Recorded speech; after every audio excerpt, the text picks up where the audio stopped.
지하철에서 뒤에서 봤을 때는 완전 20대 몸매인데 돌아서니까 50대인 분들 보신 적 있으시죠? 정말 신기하지 않나요? 나이는 먹었는데 몸매는 오히려 젊을 때보다 더 좋아 보이는 사람들 말이에요. 오늘은 그런 분들의 비밀을 파헤쳐 보려고 합니다. 나이 들어도 몸매를 유지하는 사람들이 대체 어떤 특별한 방법을 쓰고 있는지 알아보겠습니다. 먼저 충격적인 사실부터 말씀드릴게요. 실제로 나이가 들수록 몸매 관리가 더 쉬워지는 부분들이 있어요. 이상하게 들리시겠지만 정말입니다. 젊을 때는 몰랐던 자신의 몸에 대해 더 잘 알게 되거든요. 어떤 운동이 효과적인지, 어떤 음식이 독인지 경험을 통해 터득하게 됩니다. 그리고 젊을 때처럼 무리하지 않고 꾸준히 할 수 있는 여유도 생겨요. 하지만 물론 쉬운 일은 아니에요. 신진대사가 떨어지고 호르몬 변화도 생기고 근육량도 자연스럽게 감소하거든요. 그럼에도 불구하고 멋진 몸매를 유지하는 분들이 있다는 건 분명히 비법이 있다는 뜻이죠. 제가 직접 만나본 분들과 여러 전문가들의 이야기를 종합해서 정리해 드릴게요. 첫 번째, 식단이 80%라는 걸 확실히 아는 사람들이에요. 젊을 때는 운동만 열심히 하면 될 거라고 생각하잖아요. 하지만 나이가 들수록 식단의 중요성이 압도적으로 커집니다. 특히 뱃살은 운동으로는 한계가 있어요. 아무리 복근 운동을 해도 그 위에 지방이 덮여 있으면 소용없거든요. 몸매 좋은 중년분들을 보면 대부분 식단 관리가 철저해요. 하지만 젊은 사람들처럼 굶거나 극단적인 다이어트를 하지는 않아요. 오히려 더 영리하게 접근합니다. 제가 만난 한 분은 50대인데 정말 20살 몸매더라고요. 그분이 말씀하시기를 젊을 때는 무작정 굶었는데 지금은 제대로 먹으면서 빼는 방법을 안다고 하시더군요. 단백질 위주로 먹고 정제된 탄수화물은 피하고 채소를 많이 먹는다고 해요. 특히 저녁에는 탄수화물을 거의 안 드신다고 하더라고요. 두 번째, 근력 운동의 중요성을 아는 사람들입니다. 나이가 들수록 유산소 운동보다 근력 운동이 더 중요해져요. 근육량이 줄어들면 기초 대사량도 함께 떨어지거든요. 그러면 똑같이 먹어도 살이 더 잘 찝니다. 하지만 근력 운동을 꾸준히 하면 나이가 들어도 기초 대사량을 유지할 수 있어요. 실제로 몸매 좋은 중년분들을 보면 대부분 웨이트 트레이닝을 하고 계세요. 헬스장에서 중년 여성분들이 덤벨 들고 운동하는 모습 많이 보시잖아요. 처음에는 쑥스럽고 어색하지만 효과를 보고 나면 빠질 수 없다고 하시더라고요. 특히 등 운동을 열심히 하시는 분들이 많아요. 등이 곧으면 전체적인 실루엣이 완전히 달라지거든요. 어깨도 펴지고 가슴도 올라가 보이고 허리도 가늘어 보여요. 세 번째, 일상생활 자체를 운동으로 만드는 사람들이에요. 특별히 운동 시간을 내기 어려운 중년분들이 많잖아요. 직장일도 바쁘고 집안일도 해야 하고 부모님 돌봄도 해야 하고요. 그래서 일상 속에서 움직임을 늘리는 방법을 터득하신 분들이 많아요. 엘리베이터 대신 계단 이용하기는 기본이고요. 지하철에서 한 정거장 일찍 내려서 걷기도 하시고요. 집안일 할 때도 의식적으로 더 많이 움직이려고 노력하세요. 청소기 밀 때 런지 자세로 한다거나 설거지할 때 종아리 올리기를 한다거나 하는 식으로요. 제가 만난 한 분은 텔레비전 볼 때도 그냥 앉아있지 않고 스트레칭이나 간단한 운동을 하신다고 하더라고요. 처음에는 귀찮았는데 습관이 되니까 가만히 앉아있는 게 오히려 어색하다고 하시네요. 네 번째, 수면의 중요성을 아는 사람들입니다. 잠을 제대로 못 자면 살이 찐다는 거 아시나요? 수면 부족은 식욕을 증가시키는 호르몬을 늘리고 포만감을 주는 호르몬을 줄여요. 그래서 잠을 못 자면 자꾸 뭔가 먹고 싶어지고 특히 단 것이 당기게 됩니다. 몸매 좋은 중년분들을 보면 대부분 수면 패턴이 규칙적이에요. 일찍 자고 일찍 일어나는 분들이 많고요. 밤늦게까지 스마트폰 보거나 텔레비전 보는 일도 별로 없어요. 수면의 질을 높이기 위해 침실 환경도 신경 쓰시고요. 너무 덥지도 춥지도 않게 온도를 맞추고 어둡게 만들어서 깊게 주무세요. 다섯 번째, 스트레스 관리가 뛰어난 사람들이에요. 스트레스가 몸매에 미치는 영향이 생각보다 커요. 스트레스를 받으면 코르티솔이라는 호르몬이 나오는데 이게 복부 지방 축적을 촉진해요.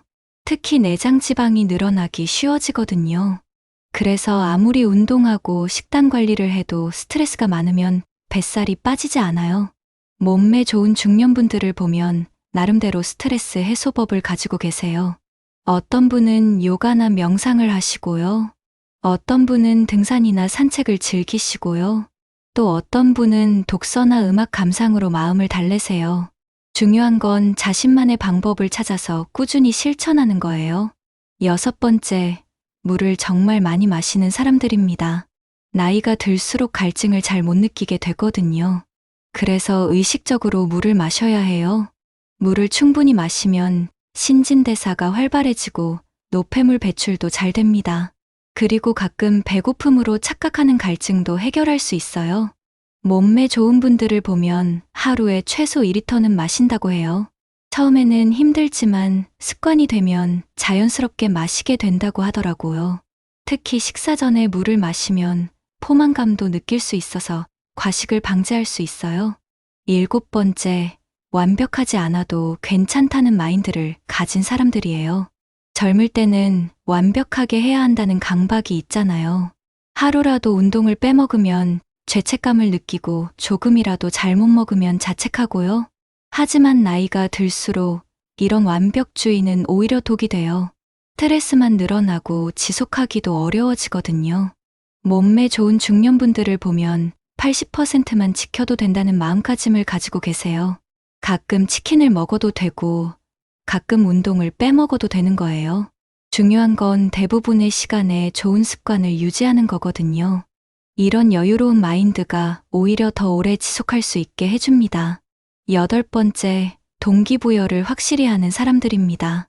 젊을 때는 남들에게 보여주기 위해서 몸매 관리를 하는 경우가 많아요. 하지만 나이가 들수록 내적 동기가 더 중요해져요. 건강을 위해서, 자신감을 위해서, 활기찬 노후를 위해서 하는 거죠. 이런 명확한 목적의식이 있어야 꾸준히 할 수 있어요. 특히 중년 이후에는 건강이 가장 큰 동기가 되는 경우가 많아요. 당뇨나 고혈압 같은 성인병을 예방하고 싶어서 시작하는 분들이 많거든요. 그런데 막상 해보니까 몸매까지 좋아져서 일석이조가 되는 거예요. 9번째, 자신의 몸 타입을 정확히 아는 사람들이에요. 젊을 때는 유행하는 몸매를 따라하려고 했잖아요. 하지만 나이가 들수록 자신만의 스타일을 찾게 돼요. 키가 작으면 작은 대로, 키가 크면 큰 대로 자신에게 맞는 몸매를 만들어가는 거죠. 골격이 굵으면 굵은 대로 매력을 살리고 가는 편이면 가는 대로 장점을 부각시켜요. 이런 자기 이해가 있어야 효율적으로 관리할 수 있거든요. 무작정 남의 방법을 따라하는 게 아니라 자신에게 맞는 방법을 찾는 거예요. 10번째, 꾸준함이 생명이라는 걸 아는 사람들입니다. 젊을 때는 단기간에 급격한 변화를 원하잖아요. 한 달 만에 10kg 빼겠다는 식으로요. 하지만 나이가 들수록 천천히 꾸준히 하는 게 더 효과적이라는 걸 알게 돼요. 요요 현상도 적고 몸에 무리도 덜 가거든요. 몸매 좋은 중년분들을 보면 대부분 몇 년 전부터 꾸준히 관리해 오신 분들이에요. 하루 이틀에 만들어진 몸이 아니라는 거죠. 그래서 조급해하지 않고 장기적인 관점에서 접근하세요. 11번째, 근력 운동과 유산소 운동의 균형을 맞추는 사람들이에요. 젊을 때는 유산소 운동만 열심히 하는 경우가 많았잖아요. 뛰고 자전거 타고 수영하고 하면서 칼로리만 태우려고 했어요.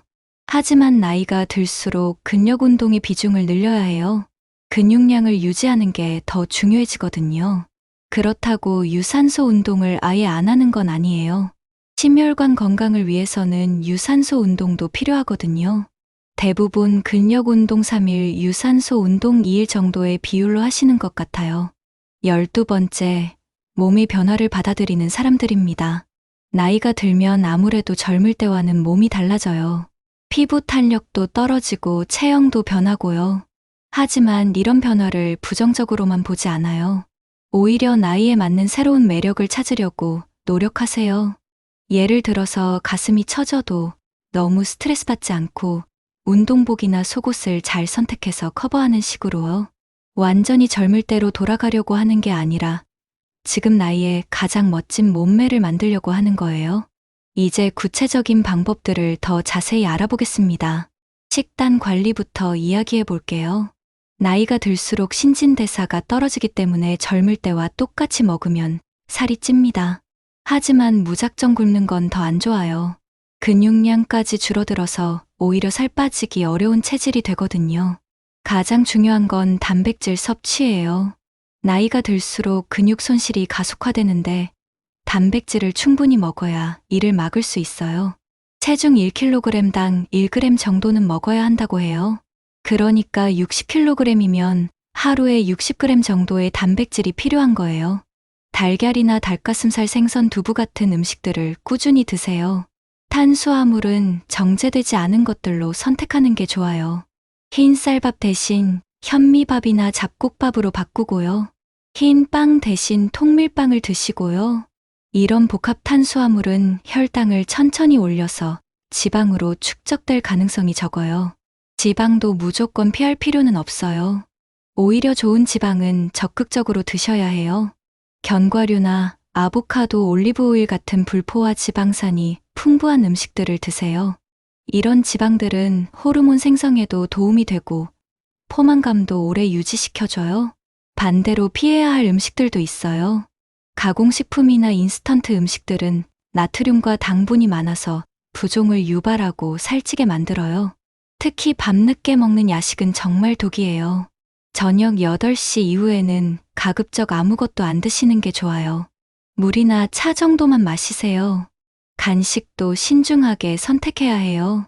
과자나 사탕 대신 과일이나 견과류를 드시고요. 그것도 양을 조절해서 드셔야 해요. 과일도 당분이 있어서 많이 먹으면 살이 찔 수 있거든요. 운동 방법에 대해서도 더 자세히 알아보겠습니다. 근력 운동은 정말 중요해요. 특히 큰 근육군을 사용하는 운동들이 효과적이에요. 스쿼트나 데드리프트 같은 운동들이 대표적이죠. 하지만 처음에는 무리하지 말고 맨몸 운동부터 시작하세요. 푸시업이나 플랭크 같은 운동들도 충분히 효과가 있어요. 점진적으로 강도를 높여가는 게 중요해요. 갑자기 무거운 무게를 들다가 다치면 오히려 역효과거든요. 주 3회 정도 하는 게 적당하고 하루는 상체, 하루는 하체 이런 식으로 나누어서 하세요. 유산소 운동도 빼놓을 수 없어요. 걷기가 가장 안전하고 효과적인 유산소 운동이에요. 하루 30분 정도 빠르게 걷는 것만으로도 충분해요. 조깅을 할 수 있다면 더 좋지만 무릎이나 관절에 무리가 갈 수 있으니까 주의하세요. 수영도 좋은 운동이에요. 물의 부력 때문에 관절에 부담이 적으면서도 전신 운동이 되거든요. 특히 무릎이나 허리가 안 좋은 분들에게는 수영이 최고예요. 자전거 타기도 추천해요. 재미있게 할 수 있고 하체 근력도 기를 수 있어서 일석이조예요. 요가나 필라테스도 중년 여성들에게 인기가 많아요. 근력과 유연성을 동시에 기를 수 있고 스트레스 해소에도 도움이 되거든요. 특히 코어 근육을 강화하는 데 효과적이에요. 코어가 강해지면 자세도 좋아지고 허리 통증도 줄어들어요. 생활 습관도 정말 중요해요. 일찍 자고 일찍 일어나는 습관을 들이세요. 밤늦게까지 깨어있으면 배고픔을 느끼게 되고 야식을 먹게 되거든요. 그리고 수면 부족은 다음날 운동할 에너지도 떨어뜨려요. 스마트폰 사용도 줄이세요. 특히 잠자리에서 스마트폰 보는 건 수면의 질을 떨어뜨려요. 블루라이트가 멜라토닌 분비를 방해하거든요. 대신 책을 읽거나 음악을 듣는 걸로 바꿔보세요. 금연과 금주도 중요해요. 담배는 혈액순환을 방해해서 신진대사를 떨어뜨리고요. 술은 칼로리가 높을 뿐만 아니라 식욕을 증가시켜요. 특히 술을 마시면 자제력이 떨어져서 안주를 많이 먹게 되잖아요. 스트레스 관리 방법도 배워야 해요. 명상이나 심호흡 같은 방법들이 도움이 되거든요. 하루에 10분이라도 조용한 곳에서 깊게 숨 쉬는 시간을 가져보세요. 취미 활동도 스트레스 해소에 좋아요. 그림 그리기나 음악 듣기, 정원 가꾸기 같은 활동들이 마음을 편하게 해줘요. 사회적 관계도 중요해요. 가족이나 친구들과 좋은 관계를 유지하면 스트레스도 줄고 행복감도 늘어나요. 혼자서만 고민하지 말고 주변 사람들과 이야기를 나누세요. 실제 성공 사례들을 더 들려드릴게요. 제가 만난 한 분은 40대 후반에 시작해서 지금 50대 중반인데 정말 멋진 몸매를 유지하고 계세요. 그분이 말씀하시기를 처음에는 다이어트가 목적이었는데 지금은 건강과 자신감이 목적이라고 하시더라고요. 매일 아침 30분씩 걷기 운동을 하시고 주 3회 헬스장에서 근력 운동을 하세요. 식단은 집에서 직접 만들어서 드시고 가공식품은 거의 안 드신다고 해요. 가장 힘들었던 건 처음 석 달이었다고 하시네요. 습관이 되기까지가 가장 어려웠다고요. 하지만 석 달 정도 지나니까 몸이 변화하는 게 눈에 보이기 시작했고 그때부터는 재미있어졌다고 해요. 지금은 운동을 안 하면 오히려 몸이 무겁고 불편하다고 하시더라고요. 또 다른 분은 60대인데도 20대 못지않은 몸매를 유지하고 계세요. 그분은 젊을 때부터 꾸준히 관리해 오신 케이스예요. 하지만 나이가 들면서 운동 방법을 계속 바꿔가면서 적응해 오셨다고 해요. 20대, 30대에는 격한 운동을 많이 했는데 지금은 강도를 낮추고 빈도를 늘렸다고 하시더라고요. 그리고 회복 시간도 더 길게 잡는다고 해요. 예전에는 매일 운동해도 괜찮았는데 지금은 하루 걸러 하루씩 한다고 하시네요. 대신 일상생활에서 활동량을 늘리려고 노력하신다고 해요. 엘리베이터 대신 계단 이용하기는 기본이고 가까운 거리는 걸어서 다니신다고 하더라고요. 식단도 젊을 때와는 완전히 달라졌다고 해요. 예전에는 양을 줄이는 데 집중했는데 지금은 질을 높이는 데 집중한다고 하시더라고요. 좋은 재료로 영양가 있는 음식을 만들어 먹는다고 하시네요. 특히 발효식품을 많이 드신다고 해요. 김치나 요구르트, 나토 같은 음식들이 장 건강에 도움이 되고 면역력도 높여준다고 하시더라고요. 또 다른 성공 사례는 50대에 시작해서 지금 60대인 분이에요. 그분은 갱년기 때문에 시작하셨다고 해요. 호르몬 변화로 인해 갑자기 살이 찌고 기분도 우울해졌는데 운동을 시작하고 나서 많이 좋아졌다고 하시더라고요. 특히 근력 운동이 갱년기 증상 완화에 도움이 많이 됐다고 해요. 뼈 건강에도 좋고 기분도 좋아진다고 하시네요. 그분이 강조하시는 건 너무 완벽하려고 하지 말라는 거예요. 가끔 치킨도 먹고 가끔 운동도 빼먹지만 대부분의 시간에는 좋은 습관을 유지한다고 하시더라고요. 이런 여유로운 마인드가 오히려 더 오래 지속할 수 있게 해준다고 해요. 하지만 주의해야 할 점들도 있어요. 나이가 들수록 부상 위험이 높아지거든요. 갑자기 무리한 운동을 하면 근육이나 관절에 무리가 갈 수 있어요. 반드시 충분한 워밍업을 하고 점진적으로 강도를 높여야 해요. 그리고 몸에 이상 신호가 오면 즉시 중단하고 휴식을 취하세요. 무리해서 다치면 오히려 역효과거든요. 영양제나 보충제에 대한 의존도 주의해야 해요. 기본적으로는 음식으로 영양을 섭취하는 게 가장 좋아요. 정 필요하다면 전문가와 상담 후에 복용하세요. 극단적인 다이어트는 절대 하지 마세요. 단식이나 원푸드 다이어트 같은 건 나이가 들수록 더 위험해요. 영양 불균형이 생기면 근육량 손실은 물론이고 건강에도 악영향을 미쳐요. 체중계 숫자에만 집착하지 마세요. 나이가 들수록 근육량이 늘어나면 체중은 늘어날 수도 있어요. 하지만 몸은 더 탄탄해지고 라인은 더 예뻐질 수 있거든요. 체중보다는 체지방률이나 근육량을 체크하는 게 더 정확해요. 남들과 비교하지 마세요. 각자 타고난 체형도 다르고 생활 환경도 다르거든요. 자신만의 속도로 꾸준히 하는 게 가장 중요해요. 마지막으로 당부드리고 싶은 말씀이 있어요. 몸매 관리는 단순히 외모를 위한 게 아니라는 점입니다. 건강한 몸이 있어야 하고 싶은 일들을 할 수 있어요. 여행도 가고 취미생활도 즐기고 가족들과 시간도 보낼 수 있거든요. 그리고 자신감도 생겨요. 옷 입는 재미도 생기고 거울 보는 것도 즐거워져요. 이런 긍정적인 변화들이 삶의 질을 크게 높여줍니다. 나이는 숫자에 불과해요. 마음먹기에 따라 언제든지 새로운 시작을 할 수 있어요. 지금 시작해도 늦지 않았습니다. 작은 변화부터 시작해서 꾸준히 실천해보세요. 분명히 놀라운 변화를 경험하실 수 있을 거예요. 여러분의 건강하고 아름다운 인생 이모작을 진심으로 응원합니다.